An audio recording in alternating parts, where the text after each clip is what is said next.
I'm here with God's gift to wrestling himself, Ryan. I mean, That's a statement and a half, man. Well, I mean, it's more of a statement than anything on the pay-per-view, so I mean, I figured we'd actually start with something that would maybe entertain some people. So, overall, before we even get into it, I think that the pay-per-view sucked. What do you think? Yeah, it's gone back to, 2013 levels of WWE shit. Yeah, it's pretty bad. But less Ryback. I mean, I had not very many hopes for this pay-per-view, which makes it all the more surprising that I just came out of that and I was like, well, that was pretty shit. Now, that's not to say that everything on the show was terrible, and I think we'll get into that, but I mean, wasn't great. Yeah, it peaked too early. It peaked way too early. So, with the pre-show match, we had Enzo and Cass versus The Club. Is there anything, in terms of highlights from that match that you can remember, or is anything, did it deserve to be on the pre-show, or...? Yeah, it was definitely a pre-show match. The problem is, everyone's seen that match so many fucking times and no one cares. It was more the fucking, the Chinese fortune cookie was the highlight of that match. That was the greatest part of the entire promo. And you could see that shit coming from a mile away. But it's just there on the sand dunes and just looking over in your binoculars, and on the other side, it's just there's... Exactly, on the beaches of Omaha, looking out towards the waves, and you're just like, here comes the SAWFT. Soft. There we go. I don't know, it's fine, you wouldn't... pre-show match pretty much sums it all up. I don't know how long they can keep making... Well, they won, but it's like they probably need to be pushing towards the title scene pretty soon, and them to win it. So maybe they're the ones that dethrone the Hardys. Are the Club actually any form of threat at the moment? No, I reckon they need to either get back with AJ Styles or have him with Finn Balor, but they won't turn Finn Balor heel, and they're not going to turn them face. Well, I'm surprised when they were saying about the fortune cookie stuff that Anderson didn't just come out and say, talk about his hot Asian wife. He could have. Drops that all the time. Missed opportunity. He's just missed opportunity. He's probably backstage. He's like, I'm here, or I could be at home with my hot Asian wife. We know. But as you can see, got the Chris Jericho shirt, and Ryan's wearing the Kevin Owens. There was a bit of a divide for the next match, Chris Jericho versus Kevin Owens. I agree with you when you say that's probably been the most memorable feud that they've had in a long time. But well, it made that feud, and I'm quite sure it's probably going to wrap up. If that wasn't the full stop to it, it will be tomorrow on Raw. I was genuinely surprised that Chris Jericho won the match. Yeah, so was I. I thought, Kevin Owens is going to win. But I suppose tomorrow they can give Chris Jericho some time. Give him a send-off. Yeah, pretty much. So he might do a bit of a speech and that. Match was, it was decent. It wasn't great. It was almost like the WrestleMania match. We were expecting more from it. That one maneuver that he did, to reverse the powerbomb, that was really good. That was the best spot of the match. So, one of the highlights of the night, to be frank. Definitely. So, as I said, it was decent. Wasn't anything spectacular. It was a bit shocking at the end, but it was okay. I can see where they're going with this. So, a lot of storytelling during the match as well, like the finger attacks and all this. Yeah. Which was good, and it's the whole sort of because he used it at WrestleMania, so Chris Jericho's I'm not going to fucking let you get away with that. Which, I mean, surprising, because usually if it's not 2 weeks ago, I guess it was the last pay-per-view, so that's why remember that happened. That did happen, guys. I think a lot of our grievances where we were everything seems quick and pretty not memorable is because they had to make way for because there was the House of Horrors match later on it had a pre-taped portion to it, so they knew that no matter what this was going on the show, so they had to make time for it. And I feel like there was a lot of moments throughout the show where I'm just the pace was a little bit weird for some of the matches, and I'm wondering if that's the reason why. Probably. It's just fucking that shit was pre-show match where you could have had the Miz talk to Finn Balor instead of that. And what did you think about it was on the pre-show, but with Finn Balor coming out saying he's going to go for the title? That's fine. I thought he was. I know people have been oh well, he's teaming up with Seth Rollins and it's that's the man who put him out, and it's he's oh, but I think he's kind of reasons well, that wasn't his fault. He didn't do it on purpose, but it's that title's mine. I never lost it. I had to, kind of thing. So that's the kind of angle they're going for. And do you honestly see Finn Balor doing anything with Brock Lesnar, or will it wait till the title changes hands to someone else before he goes after it? I don't know who... is Braun Strowman going to go after Brock Lesnar? Like, I can't see... He did say that he was going to do it, like, next. Because I can't see anyone else really going for it, unless it's going to be fucking Roman Reigns, but he's probably out dead after for the moment. Yeah. Apparently, he's being very unhygienic and spitting everywhere. So I really liked the Chris Jericho and Kevin Owens match. It's a good match. It was a good match. I wouldn't say it was like spectacular. Surprised that it was first, but I can see why it was first. Yeah. It was a good way to get people sort of pumped, especially after, like... When he won and when he signed the kids' little list as well, that was like really good. It's funny because his dad was marking out more. He's just like, fuck it. He's probably like, give me that. Well, I suppose it's like the kid knows Jericho for the list, but his dad knows. It's like, holy shit, that's Jericho. Like, but yeah. So our next match, which is interesting that it wasn't the piss break of the night because it usually fills that slot. Which I'm just like, holy shit. I'm like, did someone have like, did Kevin Dunn like have a stroke or something? Because he's just like, they gave it more than 5 minutes. Yeah. So Austin Aries versus King Neville. I'd say probably the match of the night. Thinking about it, I'd be inclined to agree with you. I really, really loved everything in this match. Austin Aries was just like great. It really fluid with all of his moves, and like I'm not saying that Neville was any slouch either, but it just really seemed they seemed to complement each other. Exactly, and just having seen Austin Aries in TNA, it was really good to see him like in where? Where? Sorry. Oh, I'm sorry. I having seen Austin Aries in other areas of the world before he made it to the WWE, as graciously as they let him in. Dude, it's like that fucking sorry to cut back, but when the Miz was talking, he's like, when you went to Japan, Mexico, other places, United, like Europe, and I was like, oh, okay, he did some other stuff, but we can't talk about that. If it's on the WWE, it didn't happen. So yeah, that was the match of the night. I think that just being able to see Austin Aries in action again was really part of the fun for me, and just seeing that he definitely still can go. There's still some mileage with him after all this time. Do you think because we've seen him before in TNA, and a lot of people who haven't seen him, there's like, especially if they didn't watch like say NXT, they'd be like, holy shit, he's can do all this stuff, and we're just like, yeah.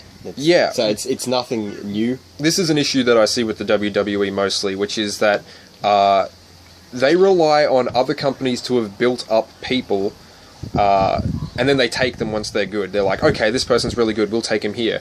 And if you don't know anything about them, then they don't really do a good job in the show of building them up. Like, what reason have they given you to care about Austin Aries? Because it's like, as far as the WWE audience knows, he's just a commentator. And with a banana. Yeah, and it's like, that's it. And as far as like, trying to build up anyone, and I'll get back to this later, it's just the WWE has a real hard time of being like, yeah, we'll take someone and we'll rely on the fact that they were over elsewhere that they're over here, because we're not doing anything with them. Yeah, well, they're just like, well, why we can just literally pick them up, plonk them down, and just like, we don't have to do any work. It's easy money. It's printing money. And just so buy the shirts, buy the merch. There was like, I did have some fan reaction when it's like Neville pushes the referee and gets the DQ, and so I was just like, fuck, because I really want, because I feel like if they give Aries that cruiserweight title, he'll at least bring some.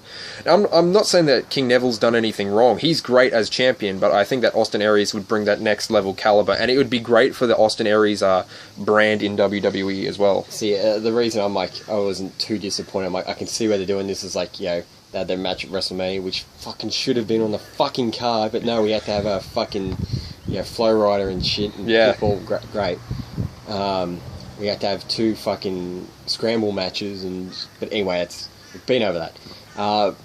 But yeah, so they're building the story up, so when Aries does finally win it, hopefully the division will be stronger itself, but then it makes, Neville's title run, it's like, holy shit, he could bring Neville's title run to an end, because so far he's destroyed everyone that's come through.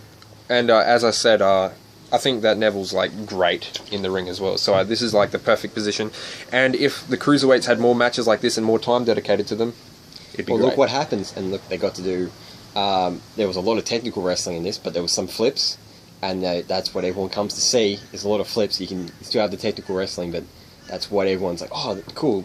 And especially when the cruiserweight challenge they had originally, they some very flippy flips. And that's where all the fucking indie darlings came and fucking flips. Well, speaking of people that were over elsewhere, I mean, the next match with the Hardy Boys versus fucking Cesaro, as they're being termed now, Sheamus and Cesaro. Yeah, that was Cesaro. fucking. Jeff lost a tooth. Yeah, that was a fucking hard kick. Yeah, it was a good match.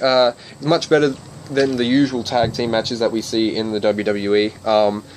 Really cool. You see like little bits of Matt Hardy's broken gimmick starting to come out, and I think you were saying that they finally had the legal rights to use that. Apparently, I've heard whispers that WWE is just like bring the dump truck full of money and just lump sum. Yeah, and they're just like, now shut up, shut your owl up, and we go up. And then we have even the Hardys win that, shake hands, and then we get the whole turn. Yeah, which was a bit surprising because Sheamus is a heel, Cesaro's a face, but the whole he's just like, no, I've had enough of this shit. I want these belts. So, and there's cool. that little promo they did before when they were asking. I ain't got two Twitter questions, but it was like, some smiles, some laughs, and that. So you're gonna have to do some talking for me to convince me. But next you have Alexa Bliss, your girl. She's there. She wins against Bayley, gets the title, but I'm not convinced that it was a great match. Once again, it's sort of like it was. Yeah, it's like I feel Alexa Bliss was carrying that match. She was. Maybe it's just like I'm a bit blinded because I'm like I see that she's got a lot of potential. You like her character as well, like that character fits her quite well, and she can it does, actually I'll admit. Do her gimmick, which is surprising these days. Some people who say nope, can't do it. I saw that they protected Bayley with the finish as well, with the whole head thing. Yeah. It's like, she hit her head on the post, and then all of a sudden she lost then. So it's like, it's not exactly a clean win. No, but it's like the heel one, so what do you expect? Once again, it's like the Chris Jericho match where it was like, instead of the power bomb, it was from the top rope, that sunset flip, which was really impressive.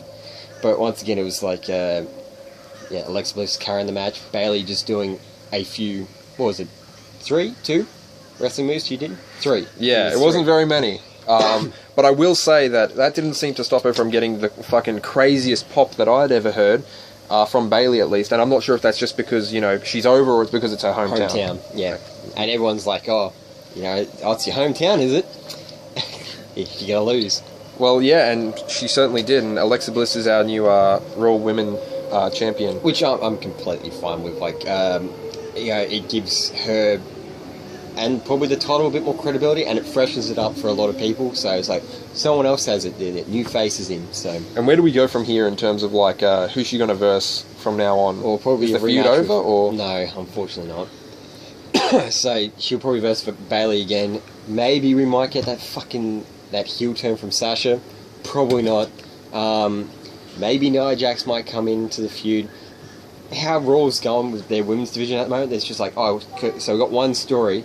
Let's dump the entire division into that one storyline. So they need to actually start writing proper angles for people. So just for the people at home, I'm going to break a little bit of the kayfabe here.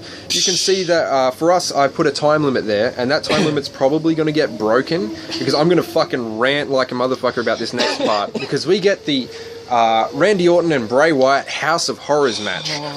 This. For people that are just like, fucking TNA and Impact is fucking shit, I might not agree with their policies, but you know what? There's a tag team in your fucking company right now that kind of invented this whole thing, which they're claiming is never been done before, and I get that. They fucking did it last year for the New Day and the Wyatts, and I give that was a lot better. This was fucking stupid. It was dumb, and I'm not talking like the classic kind of wrestling dumb where it's like, it's cool, it's wrestling, it's a bit over-exaggerated. I'm talking it's fucking stupid and a waste of time. I was saying to Stuart beforehand, I'm like, I bet it's going to be like a video they filmed, and apparently it was a night before they filmed that. Not like, I thought they might have been like it wasn't nighttime in San Jose, and that's why they stopped showing things outside of the arena. And, it was like, what kind of scale is this? Is this going to be like Halloween Havoc kind of cool, or is this going to be like the Pigpen truck matches? Fucking Pigpen. It was down that kind of end. Arguably worse. It could be. Only slightly though. This fucking match, aside from having the pre-recorded shit that wasn't cool. If you pre-record something, you should generally be like, okay, well, we're going to do something interesting with it. 3 times had the cameraman's shadow. Yeah. Yeah, and it's like, that sort of... Broke the immersion. Yeah. It's like, we were discussing, we were spitballing, and it's just like stuff that you could have had, like, Eric Rowan show up, and it's just like, maybe set it, like, in a warehouse, or like in an insane asylum, or an old abandoned hospital, and have him, like, kind of like a pyramid head thing, just dragging, like, a sheet of metal, and like, oh, fuck. Look how scary he is, because he's got, like, the face. So I'm to believe that fucking Bray Wyatt owns a shitty house in fucking the suburbs shitty house that he owns, and his whole thing is like, oh, it's a house of horrors because I take little baby dolls and put them up on the roof. Bray Wyatt's character at the moment reminds me of someone who read a book once and like, yeah, I wish I could be as edgy as that. He doesn't actually give a fuck. There's no motive to why he does any of these things in his character. He's just like, oh man, wouldn't it be fucking spooky if I did this shit? Oh. He's kind of like, alright, I played Final Fantasy VII and I've seen Sephiroth, so I'm going to be that edgy, but then I'm going to tie it in with the boogeyman. Ooh. Cloud, I've got to stop the world, man. Gotta blow it all up with my meteors. Fucking... if he changes his gimmick to the one-winged buzzard, it'd just be like, oh, for fuck. fuck's sake. It's just like, it was just terribly bad. It was just like, oh wow, Bray's a terrible homeowner because look at how dilapidated. Or maybe he's like, I'm a fixer-upper. I guess. I mean, you know, his fucking character is. Because at least they got punctuation right on the fridge. Yeah, we're here. So that was the biggest fucking waste of my time. Almost, except that they would continue this on later. And the fact that they fucking cut it so you didn't see the fridge falling, or maybe it was just network, I'm not quite sure. Because the network was fucking up the whole time, as you know, it does every pay-per-view. So it was like Dio was fucking with it. Oh yeah, constantly. So I mean, then they're just like, oh my god, he was crushed by the fridge. Fucking stupid. Gave us some extra time to just fucking, because that was a whole big fucking rant that I had to get off my chest, and I'm still not done, and I know that you've got something to say about it, I was Ryan. about to say, I'm surprised they didn't get fucking Hideo Kojima to fucking, film it and just be like, look how crazy and quirky it is. Just like, as it's fucking happened, it's like, directed by Hideo Kojima. All that fucking shit. Randy, I'm already a demon. Jesus, fuck. Oh my goodness. So, like, I mean... There's really nothing to say about this. This is a fucking waste of time, and it's like, oh, but, you know, the WWE's experimenting. No, it's not. It's just fucking copying what TNA's been doing for years. Yeah, experiments, buddy. People in university and college and that's who experiment. And I don't think that I put anyone in the WWE on that caliber, and it's like, oh, but fucking Xavier Woods has a PhD. It's a PhD in sucking dick. But I mean, Paige might... Anyway. There's other stuff. Oh shit, probably Alberto Elbatron will probably come, you motherfucker! Just beat the shit out of me. Maybe. Oh no. By association, man. Well, I mean, Thanks.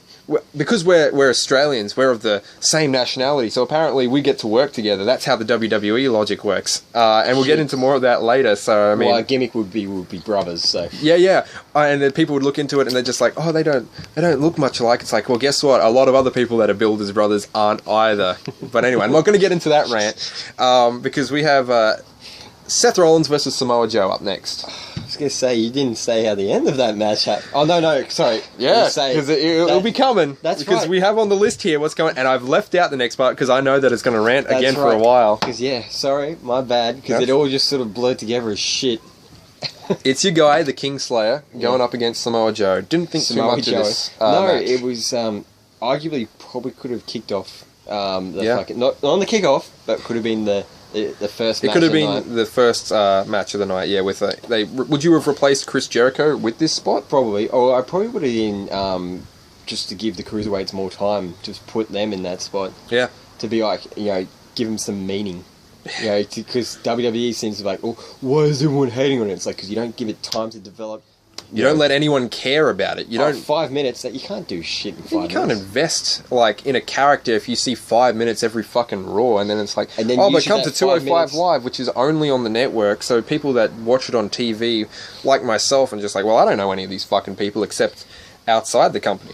Or it's like, oh, well, you can have all the dudes in a tag team, and it's like, oh, great, you get out of the 5 minute match, you might get 30 seconds to do your stuff and win the crowd over. And may I add, if your entire point of booking something is to be like, oh, a scramble match, you fucked up. You're not a good booker.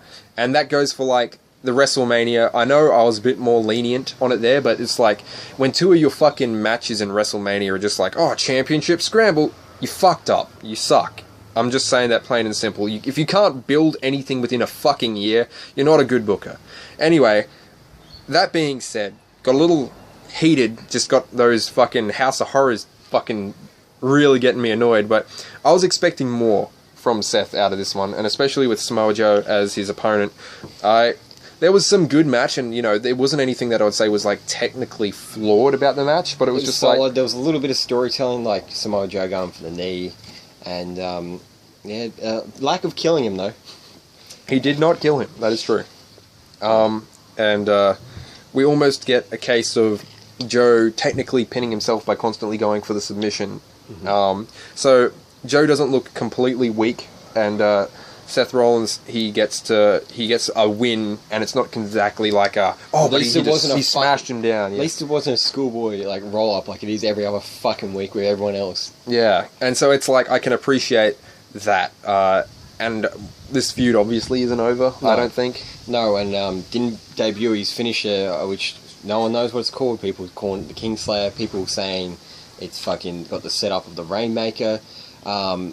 Jerks are fucking jerking off Kevin Owens. No. But Kenny Omega saying they stole his move. So, but yeah, we didn't get to see it. So. And so I will continue to wait to see what this elusive new finisher is. Ryan knows. I don't know, and once they debut it, I'll see if I can pick it out and whether or not it's impressive. I was kind of like, since he's going for his babyface turn, it's like, should he be... I thought maybe he would do that, like, his Phoenix Splash would have been, because that's, impressive, you can't really get... That's why Neville's not doing as much flips anymore, because he's a heel. But that kind of thing, but no. Just no? Just no. WWE, just no. And finally, before we move on, do you think it was a good match, and do you think Seth works as a babyface? See, and I prefer him as a heel, whereas I know coming into the WWE, that's the first time he's ever been a heel, but he did a really good job. I kind of like that little shit stirrer. Yeah. Where it's just like, maybe because they teased it for so long, it's just like, oh, is he a face? Is he heel? It kind of damaged his whole push. Mm-hmm. So I think it's like, if you're not invested in Seth, you're not going to be invested in Seth until, like, I know Shield gets back together, or they have another heel, he has a heel turn, or who knows. So I mean, don't sell out, but buy in to Seth Rollins. The future is now SNK. So yeah, I mean, I always preferred Seth as a heel. I think that's when he does his best work. I like him in that aspect. But we'll see. I mean, I don't know how long this is going to go. Maybe eventually he'll get pushed to the point of he's like going to break and be like, that's it, I'm just going to fucking... I tried doing things the right way and I just kept getting fucked over and like again and again. Doesn't matter, so I'm going to do things my way kind of thing. Even though that's what he's kind of stated. He's like, I'm not under your rule anymore, Triple H. I'm doing things my way kind of thing. And life is a highway. It's going to ride it all night long. Speaking of Shield and not doing anything... I loved it how Dean Ambrose had his cameo of not appearing. Oh, man. I mean, he could have been in the House of Horrors match just eating an apple for, Fucking... So, we then get the fucking limo, because at the end of the pre-recorded stuff, Bray Wyatt gets into a limo and he's like, take me to the arena. Brother, take me to the arena. Exactly like that. And he shows up at the arena, he fucking stumbles around, constantly selling, I'll give him that much. I kind of ruined it, because every time he was stumbling that, I was making fart noises, because I just didn't care. Also, not just you, Ryan, but the entire fucking crowd didn't care, because they were booing the fuck out of him. And also, there was apparently a chant of, this is boring. Man, I mean, they're not wrong. They're not wrong, because he would come out fucking stumbling around. Entrance took even longer than usual because of all the selling. I'm not going to discredit that. I'm just saying that if there's a segment that you already hate, the one thing you don't want is for it to go fucking longer. So anyway, he gets into the ring, and sure enough, Ryan and I both predicted this. It's like, oh, well, the light's going to come back on, and there's going to be Randy Orton. Yeah. And just like that, there he was. But he had a chair. Oh, and to show how vicious, and, he's willing to end this. So they continue on. Randy Orton gives him quite the beating. And he does the DDT off the table instead of the ropes, which was nice. A nice little touch, something kind of different.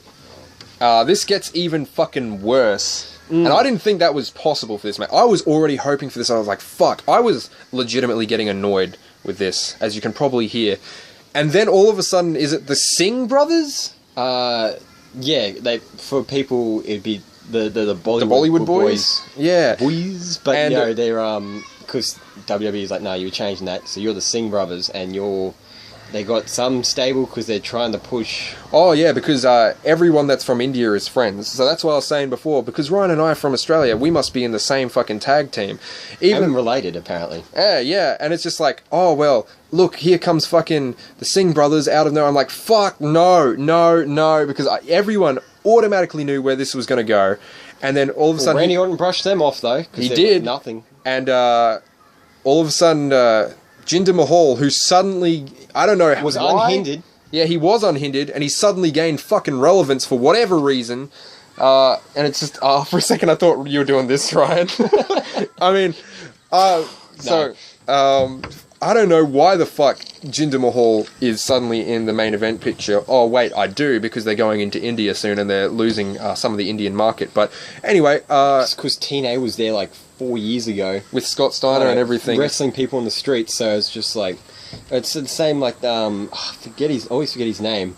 And I don't want to throw out a name because people... Sanjay Dutt? No, the tall Chinese dude that they got working in NXT at the moment. Like, he's still in developmental. Is Bing? Yes. Bing or something? Yeah. I can't remember his last name, but yeah, it's like that sort of reason. It's like, because they don't have anyone there, they're like, alright, we're going to push this guy, even though they're booking him as the traditional...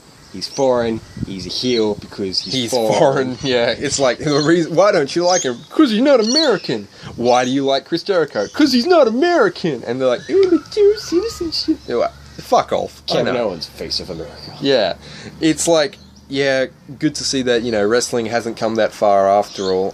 So fucking Jinder Mahal hits Randy Orton with two of the weakest looking fucking belt shots in history. The thing he was going for the head, hits him on the fucking shoulder.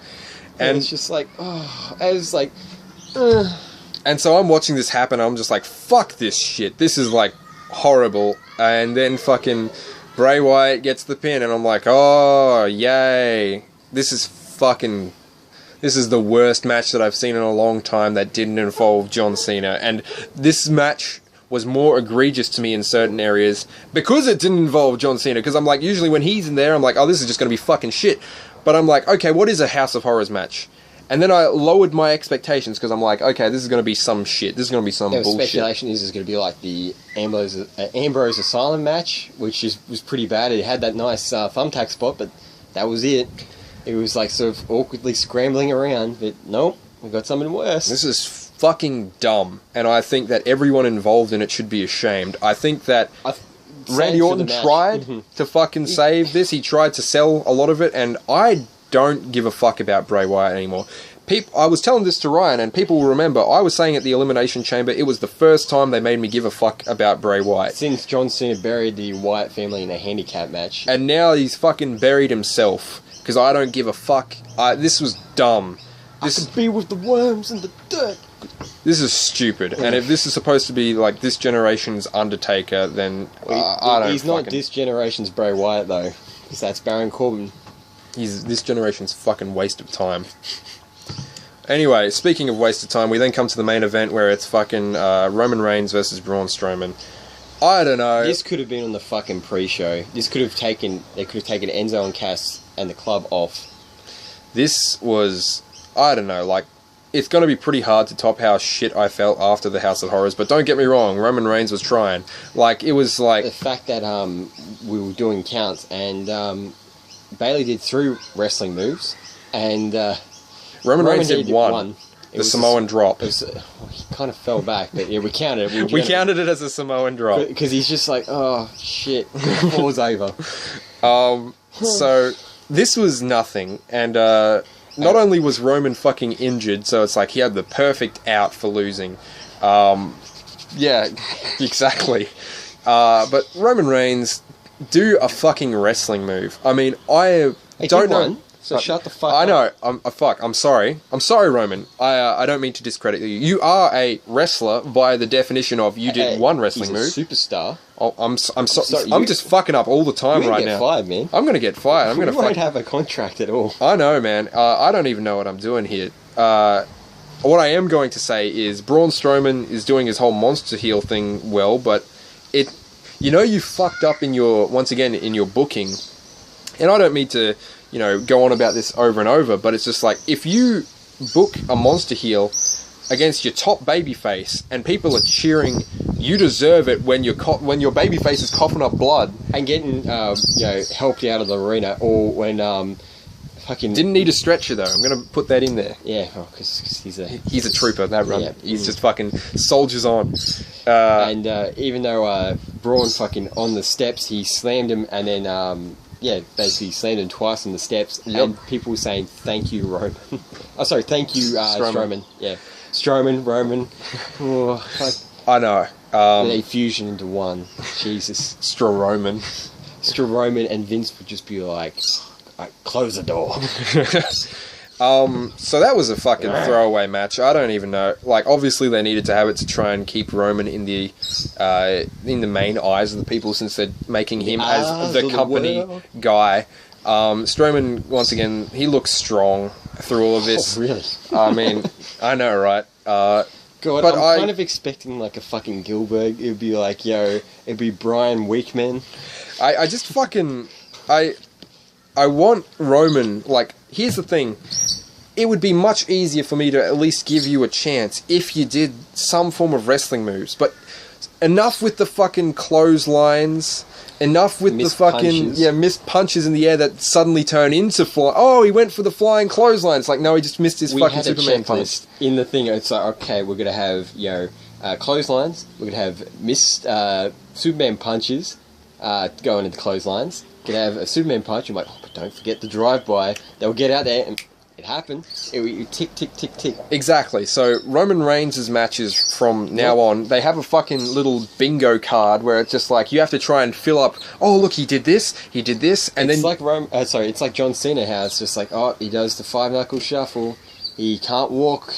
He tries to move but botches it. But look, he's trying. He's got new moves to his repertoire. And I'll say this every single time that Roman Reigns ever gets brought up. I tried to like him. I tried to be like, you know what? I know that they're moving him into that Cena spot, but he doesn't have to be John Cena. And it seems that he's just trying to make himself as much like Cena as possible. And I'm sorry, dude, I can't get behind that. So even though you're still better than John Cena by definition, because you haven't been doing it for fucking 10 plus years, I expect a little bit more from you, and until you do that, I'm still not going to be able to be your fan. I'm sorry. It's like, he's like, as you've booked, like years ago, when the Shield first broke up, you're like, book him like fucking Diesel. Don't make him say much. And there was that time last year where people were actually cheering him because they were booking him like Diesel.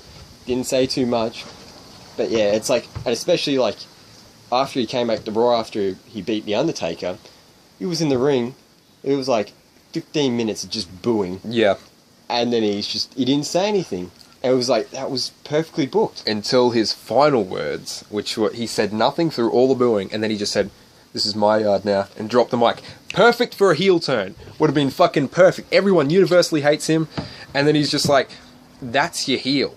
And then you can book whoever else you want in your fucking company. You got 2 brands, so surely there's one person there that you can make a fucking face. Well, it's like you got AJ Styles, you got Shinsuke Nakamura, you got Finn Balor came back. Yeah, you got Seth Rollins. You could arguably push fucking Dean Ambrose if you showed up.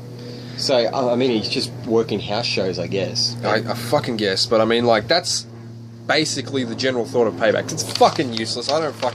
This is fucking nothing. Don't waste your time fucking watching it. Just watch like the highlights they're going to do on fucking Raw. Or some of them are going to be on SmackDown because Jericho's going over now. But it was a waste of time. And I'm glad that, it was on the network for free. And it wasn't just something that we had to generally pay for. Because, how do you think people feel if the network keeps giving away stuff for free, by the way? It's like they gave away WrestleMania for free. And it's like, yeah, I understand you want, but it's like, want people to come in, but it's not helping because it's like, I guess the way they're looking at it is like, oh well, these casual fans, which only it's like Royal Rumble, WrestleMania, maybe SummerSlam, maybe Survivor Series, but that's about it for them. The big four, essentially. But yeah, it's like they only tune in for maybe 2 of those, and it's like the road to WrestleMania kind of thing. So it's just like, yeah, and it's kind of offensive to sort of people. It's like, well, I pay for this though. I pay for this month in, month out, and I'm still getting, you know, shit quality.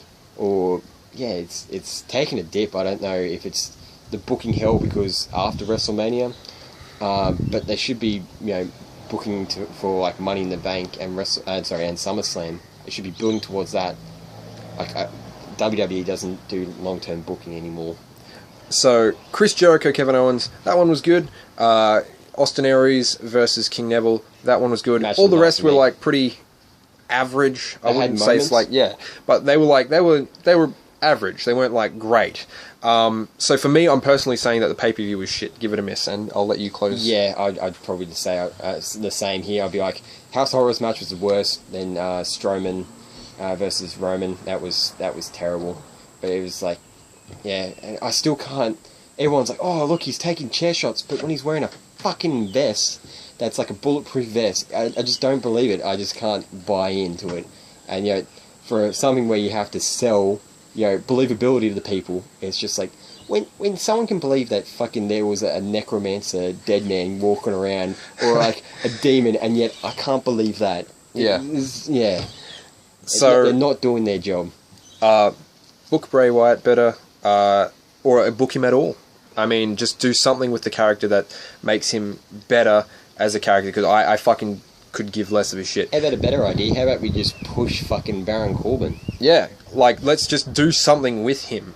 But or Luke Harper? I'm fine with that. Or even that new guy, if he shows like potential in NXT, Aleister Black. Uh-huh. And, you know, these are all future people that could be better than Bray Wyatt, and at the moment I'm not caring, and I'm just like, you know what, let the next person take over Bray Wyatt's spot, because I just don't care anymore. As the Beatles said, let it be. Let it be, let it be. Whisper words of wisdom, let it be. My words of wisdom would be, whoever booked that House of Horrors match, fuck you!